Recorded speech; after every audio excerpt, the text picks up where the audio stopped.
জীবনের এই ছোট ছোট মুহূর্তগুলোই তো আসলে বুঝছো তো, সবচেয়ে মূল্যবান। 3:30 বাজে। তো হাই সবাইকে, আমি প্রিয়াঙ্কা। আমার একটি নতুন ভিডিওতে তোমাদের স্বাগত জানাই। কলকাতা থেকে ফিরে পরের দিনটা দাদার ছোট পুচকু এসেছিল, ওর সাথে খেলতে, দুপুরে একসাথে লাঞ্চ, আর বিকেলে একটু গান, এইভাবেই কেটে গেল দিনটা। তার পরের দিন বরকে নিয়ে গেছিলাম প্রথমবার দাদু বাড়ি। সেই পুরনো রাস্তা, ছোটবেলার খেলাধুলোর স্মৃতি হঠাৎ করেই যেন সব চোখের সামনে ফিরে এলো। দেখো, কথা বলতে বলতে আমি দাদুর বাড়ি পৌঁছেও গেলাম।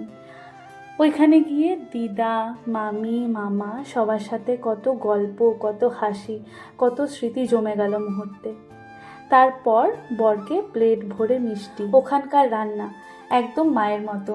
এইসবের মধ্যে যে একটা আলাদাই শান্তি আছে, সেটা সত্যি ভাষায় বোঝাতে পারবো না। দেখো, যাওয়ার পথে ভাইয়ের সাথেও দেখা হয়ে গেল, আর দিদা মামা আমাদের রাস্তা অবধি এগিয়ে দিতে এসেছিল। সেই ছোট ছোট যত্নগুলো আসলে সত্যি মনকে ছুঁয়ে যায়। বাড়ি ফিরে দেখি মা লেবু মাখছে, আর বোন আমাদের জন্য মাটার পানির বানাচ্ছে। এরপর আমি আর আমার বর বেরিয়ে গেছিলাম মাসির বাড়িতে, মাসির সাথে দেখা করব। আর মাসি আমাদের হঠাৎ দেখে খুব খুশি হয়ে গেছে। মেসো, মাসি, দিদি সবাই একসাথে মিলে একটু আড্ডা দিলাম। তারপর মাসি আমাদের বাগানে নিয়ে গেছে। দেখো, উঠোন জুড়ে সবজি লাগানো, ফুল লাগানো, দেখে ভীষণ ভালো লেগেছে। তো আমার ভিডিওটা আমি এখানেই শেষ করলাম। ভালো লাগলে ফলো করে সঙ্গে থেকে